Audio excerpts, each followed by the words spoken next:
좋은 날, 또 주님 사랑과 은혜와 능력과 복 주심이 오늘 우리 예배에 참여하고 이 말씀을 듣는 우리 모든 분들에게 함께 하시기를 바랍니다. 우리의 죄악을 담당하시는 분, 예수님에 대해서 말씀을 드립니다. 우리가 살다 보면 참 고마운 분들이 있습니다. 또 여러분들이 살다 보면은 고맙게 느끼는 분들이 있습니다. 누굴까요?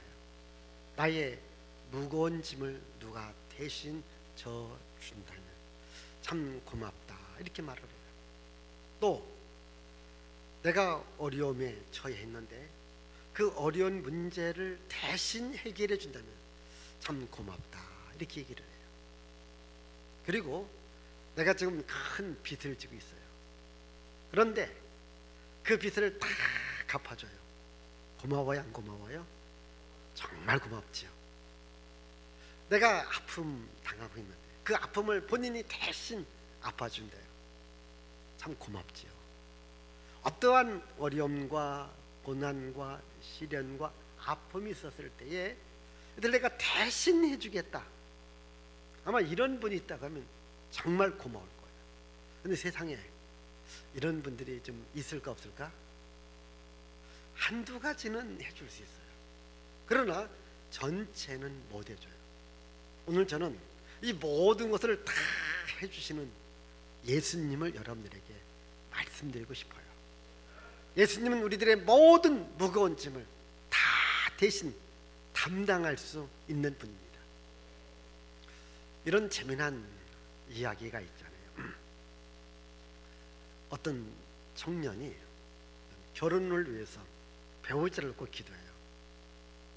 이런 배우자를 달라고 신께 기도하는 거예요. 여자는 첫째로 이쁘고, 두 번째 키 크고, 세 번째 몸매 좋고, 그리고 머리 비상하고, 공부 잘하고, 그리고 정말 상냥하고 친절하고, 남편을 하늘같이 받들고, 나중에 시댁 부모 잘 섬기고, 자녀 남은 자녀 교육 잘 시키고, 그 때로는 친구처럼, 애인처럼, 엄마처럼 이렇게 할 수 있는 이런 여자 하나 달라고.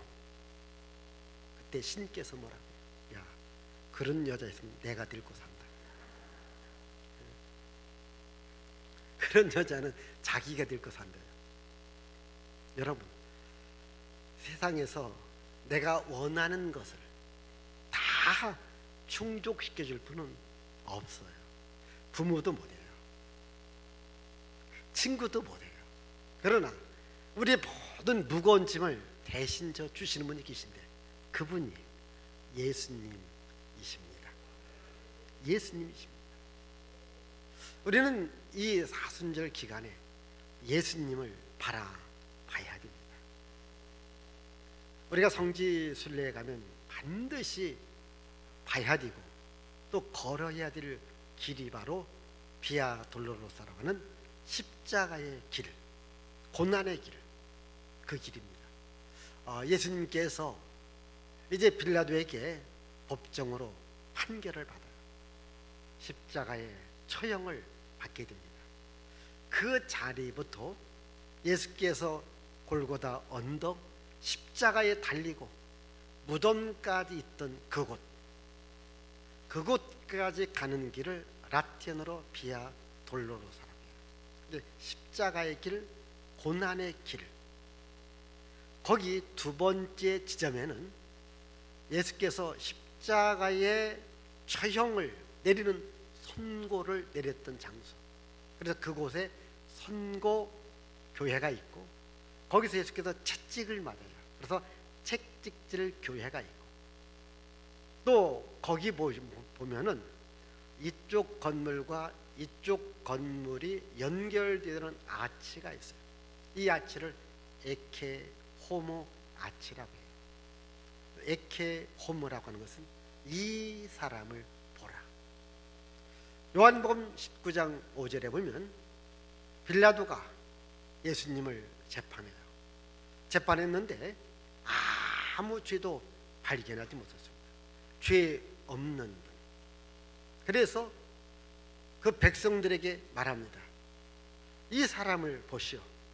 죄가 없습니다 라고 이야기를 해요. 그런데 백성들이 뭐라고 소리 지릅니까? 아니요, 다시 재판하시오. 그분에게 죄가 있습니다. 이렇게 이야기를 해요. 그래서 다시 재판해서 또 죄 없다고 하니까 아니요, 다시 재판하시오. 그래서 다시 재판해서 예수를 십자가에 못 박게 해요. 그때 빌라도가 말합니다. 이 사람을 보시오. 죄 없는 이 사람을 보시오.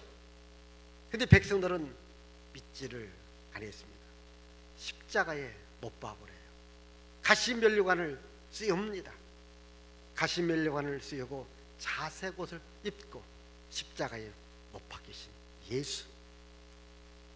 먼 훗날 이탈리아의 청년 화가 메티라는 분이 이 가시면류관을 쓴 예수님을 그려요.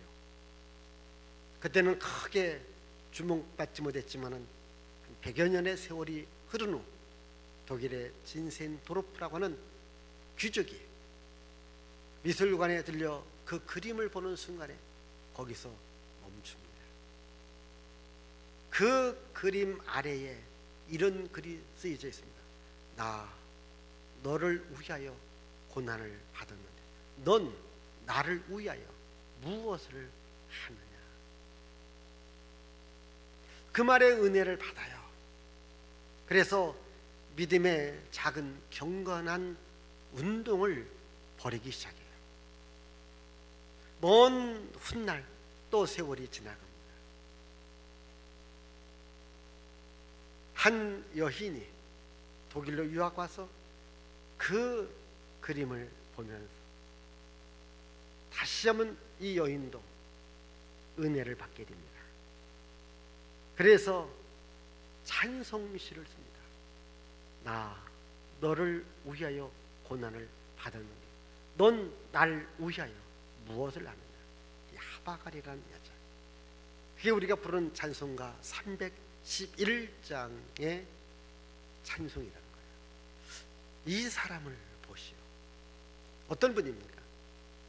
우리의 죄악과 우리의 슬픔과 우리의 고통을 담당하시고 십자가에 죽으신 예수를 보라는 거죠. 왜 그 예수님을 십자가에 못 박았을까요? 아마 그분께서 하늘의 영광에 그 문이 열려지고 백마를 타시고 금빛 찬란한 옷을 입고 하늘의 천군 천사들의 찬양 소리와 그들의 환영 속에서 정말 멋있는 분으로 세상에 왔다라면 모든 사람들이 그 앞에 무릎을 꿇고 그분을 섬겼을 것입니다. 그러나 그분은 유대 땅 작은 마을에서 이름 없는 한 여인을 통해서 마국간에 태어났습니다. 누구도 그분을 귀하게 여기지 않았습니다. 그분이 또 살아가는 모습도 화려하지도 웅장하지도 멋지지도 않았습니다. 그래서 사람들은 그분을 무시하게 됩니다. 그분을 멸시하게 됩니다. 이 이야기를 이미 예수님이 탄생하기 700여 년 전에 이사야라는 선지자가 기록해 놓은 말씀이 오늘 이사야 53장의 말씀이죠. 우리 이 말씀 가운데 여러분 2절의 말씀을 읽어봅니다. 2절 시작.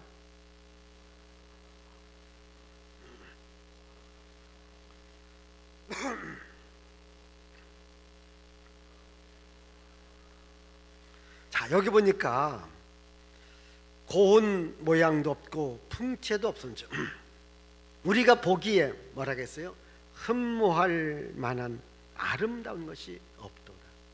뭔가 흠모할 만한 것이 없다고 했어요.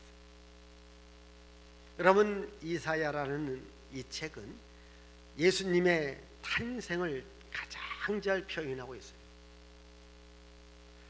이사야가 메시아 탄생에 대한 노래를 이 앞부분부터 4번에 걸쳐서 말하고 있는데 그 특징은 뭐냐면 보라는 겁니다. 이분을 보라는 겁니다. 메시아를 보라는 겁니다. 근데 메시아를 보면 흠모할 만한 아름다운 것이 없어요. 뭔가 매력을 끌만한 것이 없습니다. 그래서 사람들은 그분을 귀히 여기지 아니했다, 이렇게 이야기합니다. 여러분, 사람도 외모를 중요하게 여기지 않습니까? 근데 그분은 외모도 화려하지 않습니다. 모양도 풍채도 없다고 했어요. 아름다움이 없다라고 말했어요. 이 이사야 선지자와 조금 후에 살았던 미가라는 선지자는 그 예수님의 탄생의 장소를 말하는데, 예수님은 유대 땅 작은 마을 베들레헴에서 출생했다, 이렇게 말합니다. 작은 마을입니다. 그리고 그 예수님은 유대 땅 베들레헴에서 탄생하시고 난 후에 갈릴리 바다 근처에 있는 나세렛이라는 동네에서 사셨어요. 역시 나세렛이라는 동네는요, 구약 성경에 거의 나와 있지 않습니다. 이름도 없는 동네. 거기에는 지금으로 말하면 소외되고 약하고 어렵고 힘든 사람들이 모여 살았던 자그마한 산골 마을입니다. 그래서 빌립이라고 하는 이 사람이 예수님을 먼저 만난 후에 자기 친구 나다나엘에게 찾아갑니다. 우리가 성경에, 즉 구약 성경에 예언된 메시아를 만났는데 그분이 나세렛 사람 예수다라고 말하니까 나다나엘이 즉각 말합니다. 나사렛에서 무슨 선한 것이 날 수 있겠느냐, 이렇게 말을 해요. 그러니까 나세렛이라는 동네는 거기서 잘난 사람이 없다는 거예요. 왜? 거기 돈 많은 사람도 잘난 사람도 지식인도 모두 없어요. 그렇게 거기 사람들 다 무식하다, 가난하다, 별별로 없다. 거기에서 어떻게 메시아가 올 수 있겠는가? 라고 무시를 한 거예요.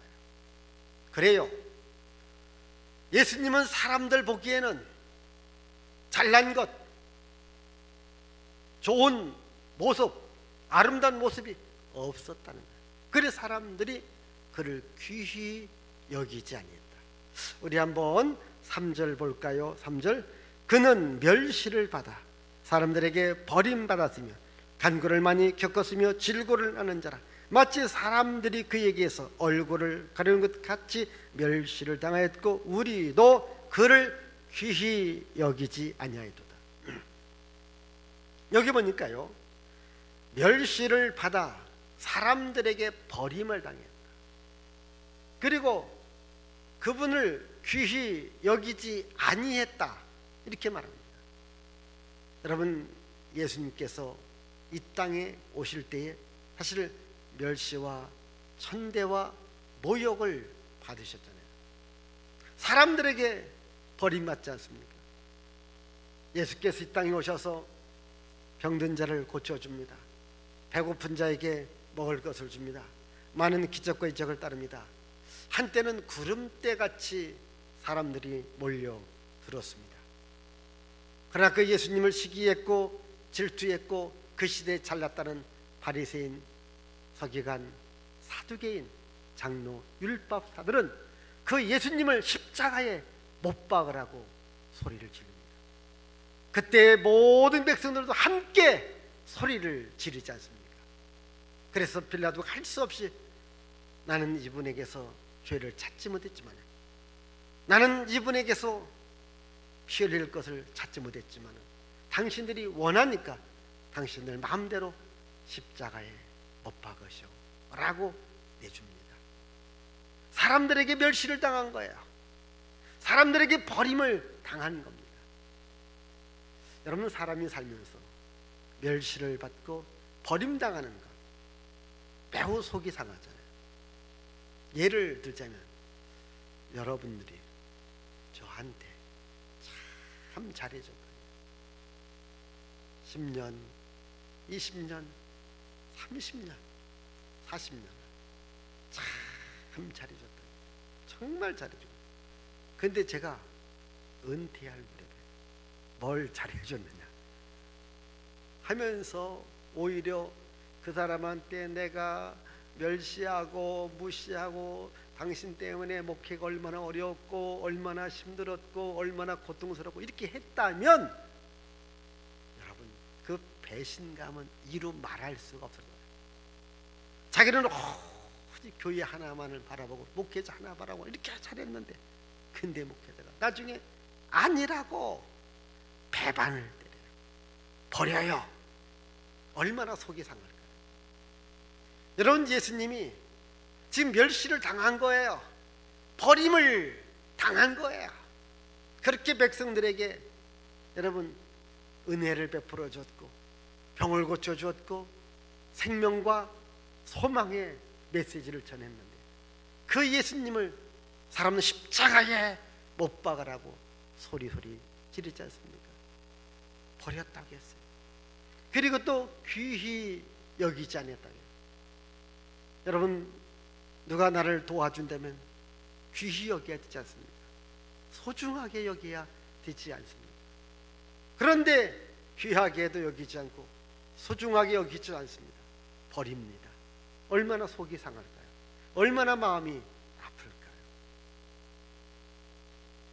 예수님은 사람들에게 멸시를 받게 돼요. 무시를 당하게 돼요. 버림받게 됩니다. 그는 귀히 여김도 받지 못합니다. 그뿐일까요? 여기 4절 읽어볼까요? 4절 시작.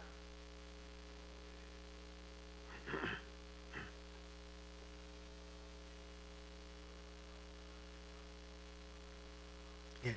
자, 그는 실로 우리의 질고를 지고 우리의 슬픔을 당하였거늘 우리는 생각하기를 그는 징벌을 받아 하나님께 맞으며 고난을 당한다 하였노라. 예수께서 이런 멸시와 천대와 그리고 버림당한 것은 우리의 모든 죄악을 담당하기 위함인데 우리는 생각하기를 그는 하나님께 징벌을 받아 고난을 받는다 이렇게 말을 한다는 거예요. 여러분 또 이렇게 생각해 볼 수 있지 않습니까? 여러분들이 혹시 옆 사람들이 아픔을 당하고 고통을 당하고 어려움을 당할 때 이 말을 조심해야 돼요. 하나님께 지금 벌 받았구나. 하나님께 벌 받았다. 이 말은 함부로 해야 될 말이 아니에요. 물론 잠시 고난과 고통 받아도 다시 하나님께 돌아오고 믿음으로 기도해서 하나님의 도움을 구하십시오. 이 말은 해야 됩니다. 그런데 내가 그럴 줄 알아서 하나님 앞에 벌 받을 줄 알아서 이렇게 말하면요 듣는 사람 마음 굉장히 상합니다. 지금 사람들이 예수께서 지금 고난을 당했어요. 어려움을 당해요. 뭐라고 말합니까? 하나님께 벌 받아서 저렇게 고난을 당한다 이렇게 말하더라는 거예요. 여러분 예수께서 어떤 잘못 때문에 고난을 당하고 멸시를 받고 무시를 당하고 사람들에게 버림받은 게 아니에요. 예수님은 우리의 모든 죄악과 우리의 고통과 아픔과 슬픔을 담당하기 위해서 본인께서 친히 이런 고난을 받으셨다는 얘기예요. 이게 우리 신앙이 되어야 돼요. 그래서 히브리서 기자는요 예수님은 우리와 똑같은 분으로서 우리의 아픔과 고통을 모르는 분이 아니라 그분께서 친히 인간의 아픔과 고통을 체험했기 때문에 우리의 문제를 우리의 아픔을 우리의 질병을 해결할 수 있고 치료할 수 있는 분이다 이렇게 말을 해요. 그러니까 그분께서 약하고 힘이 없고 능력이 없어서 어떤 고통을 당하고 멸시를 당하고 무시를 당하는 것이 아니라 그분은 완벽한 분, 죄가 없는 분이지만 고통과 아픔과 멸시와 천대를 당한 것은 우리가 당하는 그런 문제를 해결해 주기 위해서 그것을 담당했기 때문에 고통을 당한다라고 말씀하고 있는 겁니다. 그래서 여러분 예를 들자면 우리가 고난을 당하고 있다. 그러면 고난 당하신 예수님께로 오면 되는 거예요. 내가 좀 사람들한테 좀 버림받는 것 같다라고 하면 버림받은 아픔을 아신 예수님께로 오면 됩니다. 내가 지금 가난해서 어려움을 당하고 있습니다. 그러면은 우리에게 부유를 주시는 예수님께로 오시면 된다 이 말이에요. 왜? 예수님은 우리의 아픔과 고통과 시련을 다 알고 계시는 분입니다. 보십시오. 예를 들자면 태어날 때부터 지금까지 어른이 될 때 정말 부자로만 살아왔어요. 이 부자로 살아온 사람은요, 가난한 자의 심정을 몰라요. 가난한 자의 마음을 몰라요. 그리고 태어날 때부터 지금까지 이제 병원 한 번 가지 않고 감기 한 번 들리지 않고 한 번도 안 아파봤던 사람은요, 아픈 자의 그 마음, 그 심정을 모르는 거예요.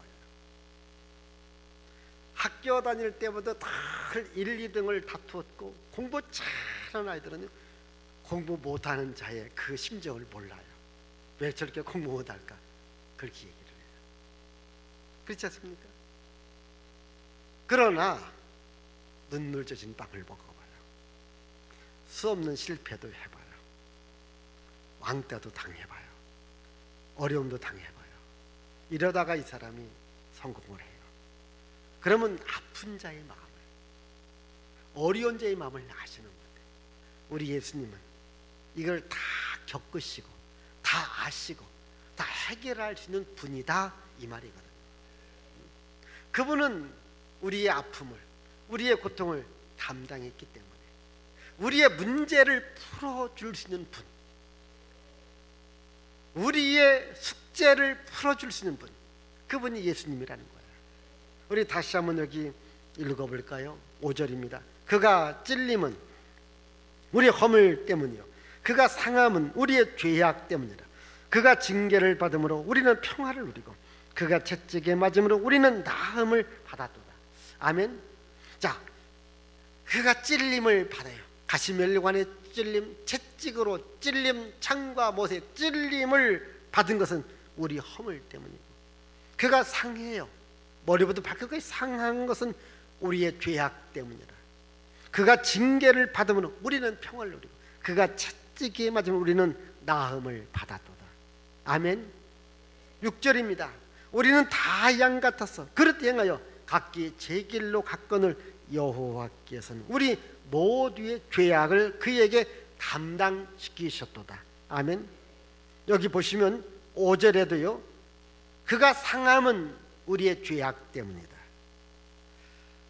그분께서 우리 모두의 죄악을 예수님에게 담당을 시키셨도다. 아멘. 내가 죄악 때문에 어려움과 고통을 당해야 될 것을 예수님이 담당하고 예수님이 대신 고통과 죽임을 당하셨다고 하는 거예요. 여러분, 세상의 문제는요, 어떤 게 가장 큰 문제입니까? 죄의 악의 문제입니다. 죄와 악의 문제. 우리가 살아가면서 어려운 것은요, 이 세상에 죄와 악이 있기 때문에 그렇습니다. 죄와 악을 계속해서 공급해 주는 것이 원수 마귀입니다. 여러분, 천국은 왜 좋은 줄 아십니까? 마귀가 없어요. 마귀가 없다 보니까 죄악도 없는 거예요. 그럼 우리가 살고 있는 세상은요, 마귀가 있어요. 죄가 있고 악이 있는 거예요. 그래서 어려운 거예요. 그래서 우리가 예수님을 믿는 거예요. 왜? 그 마귀로부터 우리를 보호할 수 있는 분 예수님, 죄악에서부터 우리를 깨끗게 해주실 분 예수님. 그래서 우리가 예수님을 믿는 거예요. 예수 안에 생명이 있습니다. 예수 안에 평화가 있습니다. 예수 안에 치료가 있는 겁니다. 여기 말씀 보니까 그가 채찍에 맞고 그가 고난을 받기 때문에 우리가 평화를 누리게 된다, 이렇게 말하죠. 우리 모두의 죄악을 예수님에게 담당시키셨다. 여러분, 요한복음 19장 30절. 예수께서 십자가에 죽으시면서 마지막 하신 말씀, 다 이루었다. 그 말이 뭐예요? 우리의 죄값을 다 지불했다는 거야. 여러분, 십자가는요, 우리의 모든 죄값을 다 지불했다라는 표시와 같습니다. 영수증과 같습니다. 그래서 우리는 십자가에 달린 예수 믿기만 하면 멸망치 않고 영생을 얻으리라. 십자가에 달린 예수 믿기만 하면 우리는 구원을 받으리라. 사도 바울은 에베소서 2장에서 말합니다. 허물과 죄로 죽었던 우리를 살리셨다. 예수님은 우리의 죄를 가지고 십자가에 죽으셨는데 이제 누구든지 그 십자가의 은혜를 믿기만 하면 구원을 받는데, 이것은 사람에게서 나온 것이 아니라 하나님이 주시는 은혜요 선물이다. 그렇습니다. 십자가에 달려 죽으신 예수, 그 예수를 내가 믿기만 하면 우리에게 구원을 주는데, 하나님의 자녀라고 인정해 주는데, 이것은 하나님께서 우리들에게 주는 최고의 선물이다 라고 말씀하고 있어요. 저는 여러분들이 이런 하나님의 선물을 다 소유하기를 바라요. 이 사순절을 보내면서 십자가에 달려 돌아가신 예수님은 나의 죄악을 담당하고 나의 죄악을 거기서 다 처리하셨다, 이렇게 믿기를 바라요. 이 믿음 가지셔야 돼요. 이 믿음 가질 때 우리는 하나님의 자녀로 살아갈 수 있고, 이 하나님 자녀보다 더 큰 은혜는 없는 거예요. 이 하나님의 자녀라는 은혜. 그래서 우리가 하나님께 감사와 찬양과 영광과 존귀를 돌려드리고 이런 예배도 드리는 겁니다. 오늘 이 시간 다시 한번 십자가에서 나의 모든 죄악을 담당하고 처리하신 예수님, 나의 구원자가 되시고 나의 그리스도가 되시고 나의 하나님이 되신다고 믿고 그 예수님께 항상 감사와 찬양과 영광을 돌리며 살아갈 수 있기를 바랍니다. 기도합니다. 하나님 아버지, 감사합니다. 인간의 모든 문제를 해결할 분은 주님밖에 없습니다. 죄의 문제, 재앙의 문제, 저주의 문제를 예수님만이 해결하십니다. 예수께서 십자가에서 다 해결해 놓으셨습니다. 십자가에 달린 예수 믿기만 하면 멸망치 않고 영생을 얻으리라. 이것이 우리의 신앙입니다. 이 믿음 갖고 살아가게 하옵소서. 예수님의 이름으로 기도하옵나이다. 아멘.